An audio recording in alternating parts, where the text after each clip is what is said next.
Dans notre pays, la France, pas trop, mais dans d'autres pays ailleurs, eh bien, l'histoire de la piquette infernale n'est pas finie du tout. Ni ces 2 ans qui pour nous ont été un peu particuliers, très étranges, extraordinaires. Nous avons été obligés de rester chez nous pendant un moment, puis on nous a fortement incité à prendre cette piquette.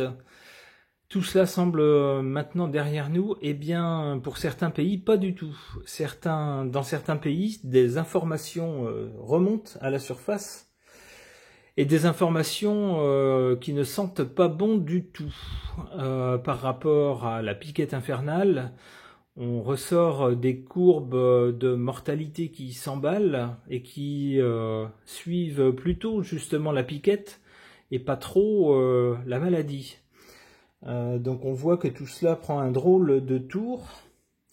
Alors, est-ce que à l'avenir, on pourrait penser qu'éventuellement des personnes qui ont fait la promotion de cette piquette pourraient être mises en cause dans, on peut imaginer, une sorte de grand procès, par exemple.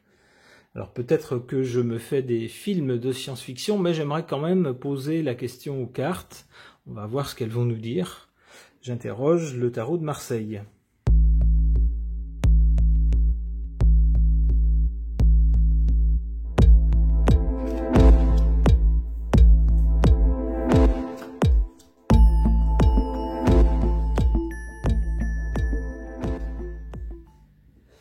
Bon, eh ben, c'est assez clair. À l'origine de cette histoire de piquette, on a avec le diable de la malhonnêteté, de la méchanceté, l'appât du gain, la volonté aussi de contrôler les gens, que des choses très sympathiques, n'est-ce pas? Pour le présent, on a... alors avec le pape, on peut y voir plusieurs choses. On peut y voir des lanceurs d'alerte. On peut y voir également des gens du milieu médical. Mais à ce moment-là, ce sont des gens qui sont des sommités dans leur milieu. C'est pas le petit médecin qui vient d'obtenir son diplôme. Non, non. Ce sont des gens ici, on voit quelqu'un qui a une couronne et un sceptre. Donc quelqu'un qui a plus que fait ses preuves et qui est vraiment une personne importante dans ce milieu, qui sait de quoi elle parle et qui a ses adeptes ici. Donc on a ce genre de personne ici qui est maintenant en position centrale. On peut dire que les informations qui sortent à présent viennent de ce genre de personnes. Et ça nous amène quoi à l'avenir? Eh bien, on a bien la justice.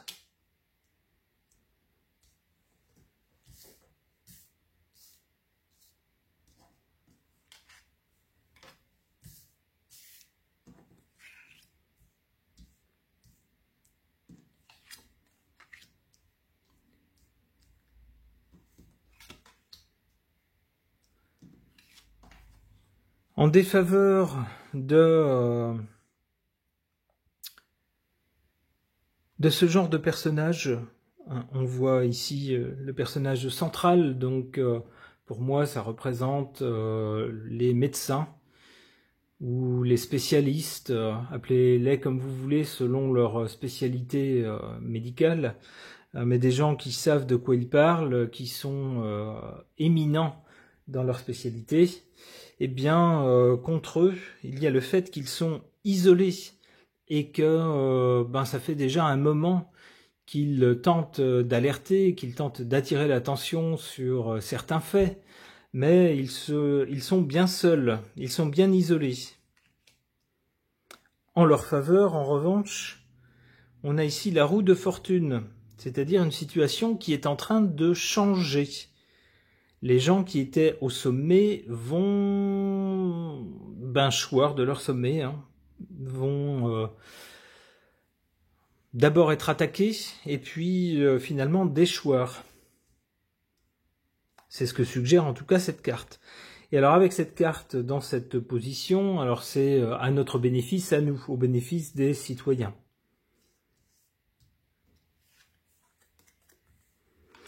Eh bien oui, il y aura bien un procès, et avec ce procès, tous les espoirs sont permis. Une bonne étoile veillera, non pas au-dessus de la tête des vilains, mais au-dessus de notre tête à nous, des bonnes gens.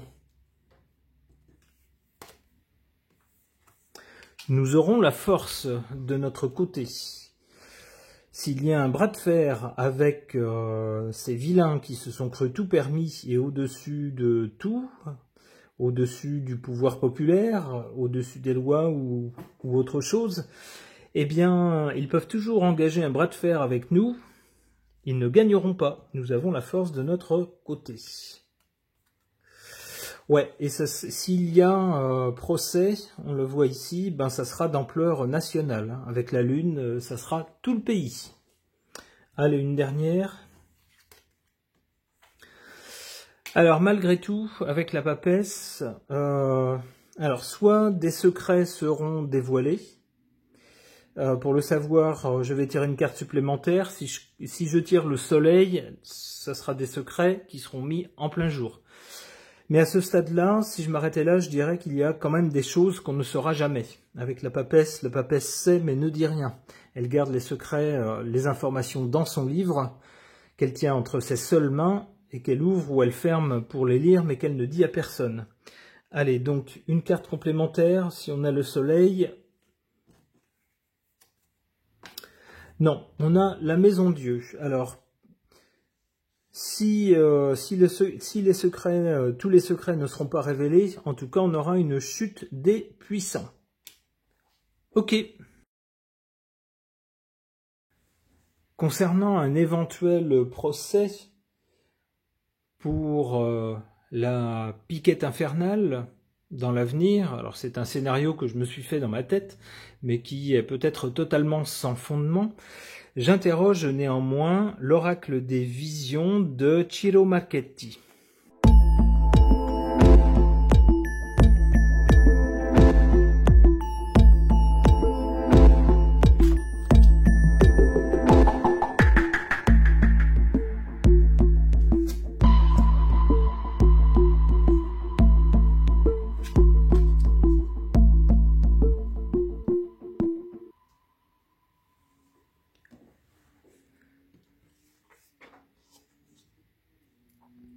En carte centrale, on a un personnage qui est en train de tisser quelque chose, donc c'est progressif.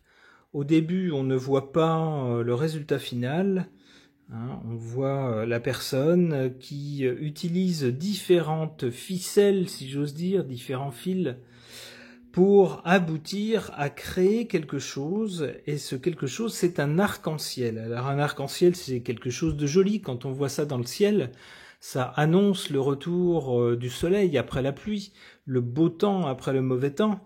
On voit donc qu'il y a des gens qui, alors plus ou moins dans l'ombre, pas forcément dans l'ombre d'ailleurs, eh bien s'activent et travaillent à créer quelque chose.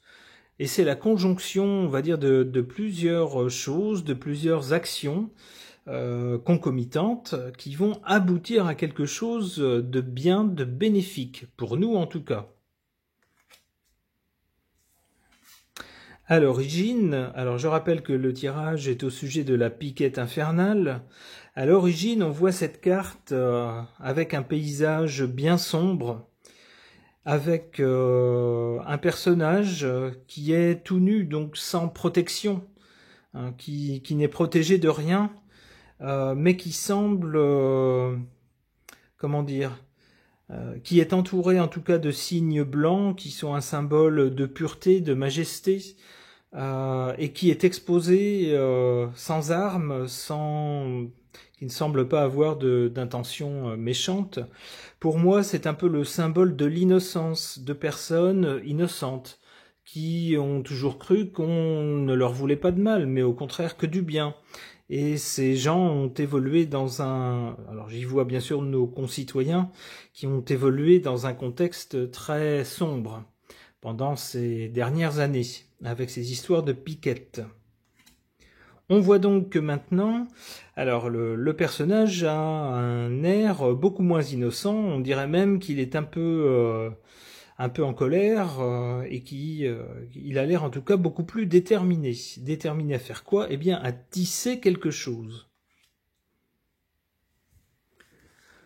Le résultat de son action, ou du moins ce qui va se passer à l'avenir selon les cartes, eh bien on voit ici que quelque chose qui était enfermé se retrouve libéré.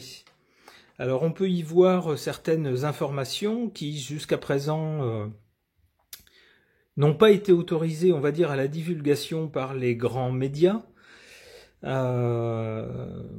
qui ont été estampillées désinformation, mais qui pourtant parfois correspondent à des faits réels. Et bien donc on va dire, parler de ces faits n'a pas été possible ouvertement jusqu'à présent. On voit ici qu'à l'avenir, quelque chose sera libéré et pourra prendre son envol. Alors j'y vois la libération de l'information, qui jusque-là a été enfermée.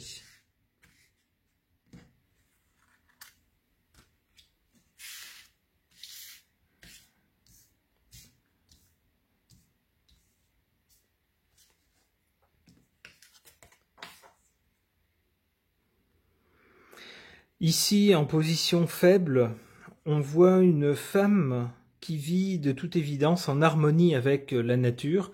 La carte est magnifique, on voit cette femme qui est dans une forêt. Elle a un arbre tatoué sur le dos, donc c'est plus ou moins comme si elle-même était plus ou moins en fusion avec le monde végétal qui l'entoure. Elle a d'ailleurs sur son bras également un nid abritant des œufs, donc la vie en devenir. Un oiseau qui n'a pas peur de cette femme, qui est perché sur sa main, sur son poignet. Un peu plus loin, une licorne qui est un symbole très positif de pureté, de magie. Donc tout cela est très très positif, mais c'est en position défavorable. On voit bien donc concernant cette piquette infernale qu'il s'agissait bien de nuire à tout cela.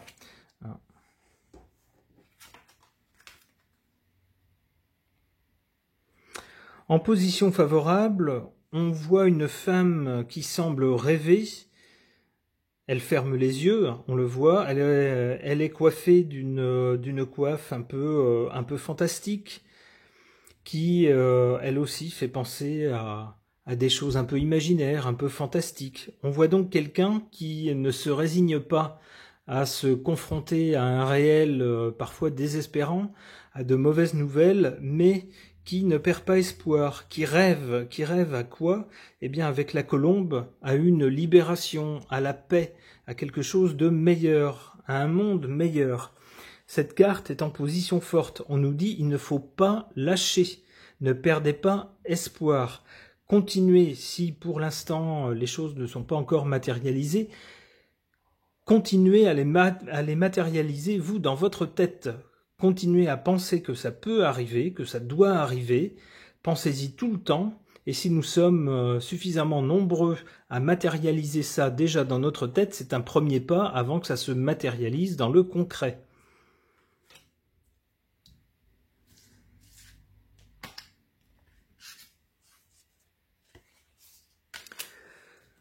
Cette libération, ici, je dirais, de l'information ou désinformation concernant la piquette infernale,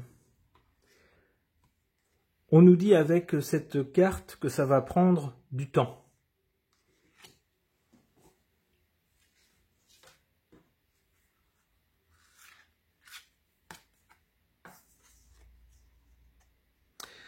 Mais ici, on retrouve à nouveau le thème de quelqu'un, alors symboliquement quelque chose qui devrait pouvoir prendre son envol, mais qui pour l'instant est enserré par des liens, par une sorte de harnais qui l'empêche de s'envoler. Mais on voit bien que c'est un être ou quelque chose qui a vocation à s'envoler. Avec ses petites ailes aux pieds, on dirait un messager par exemple, il pourrait s'agir d'un ange, mais à ce moment-là d'un ange guerrier, puisqu'on voit ici une sorte de glaive. Donc ce n'est qu'une question, on dirait ici, à partir du moment où les informations vont être libérées, où la parole va être libérée, ce n'est qu'une question de temps avant que, on va dire, si je voulais être un peu dans de grandes envolées lyriques, je dirais qu'avant que des guerriers bienfaisants ne prennent leur envol.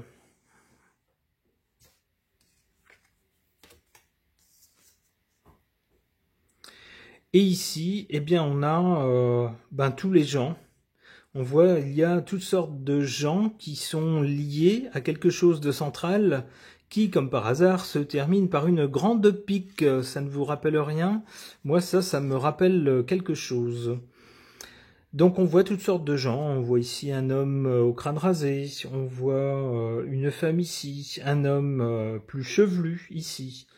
Là, quelqu'un qui semble plus jeune, ici une femme avec une perruque. Bref, toutes sortes de gens, semble-t-il, seront concernés. On a bien quelque chose qui va toucher toute la population. Allez, une dernière carte. On a finalement ici un être qui est un peu comme le fou du roi, c'est-à-dire celui qui dit les vérités, celui qui peut se permettre d'avoir une parole libre, celui qui peut se permettre de dire ce que personne n'oserait dire. Eh bien, ici on le voit face à une sorte d'esprit, c'est-à-dire quelqu'un qui n'est plus là mais dont l'esprit subsiste. On voit cette personne donc qui semble puissant, on voit un homme avec des gros muscles un peu partout. Hein. Le fou du roi ici est puissant, il a la parole qu'il veut, il dit ce qu'il veut. Et il fait face à l'esprit. L'esprit de qui? L'esprit de ceux qui ne sont plus là. Alors si on ramène ça à la piquette, je vous laisse deviner de qui il s'agit quand on parle de ceux qui ne sont plus là. Ok. Pour moi, tout cela va dans le sens d'une libération de la parole. Avec le tirage du tarot de Marseille, je pense qu'effectivement, il y aura des questions de justice à grande échelle. L'avenir nous dira si j'ai eu raison ou tort d'interpréter les cartes comme ceci. Ce tirage est maintenant terminé. Merci de l'avoir suivi.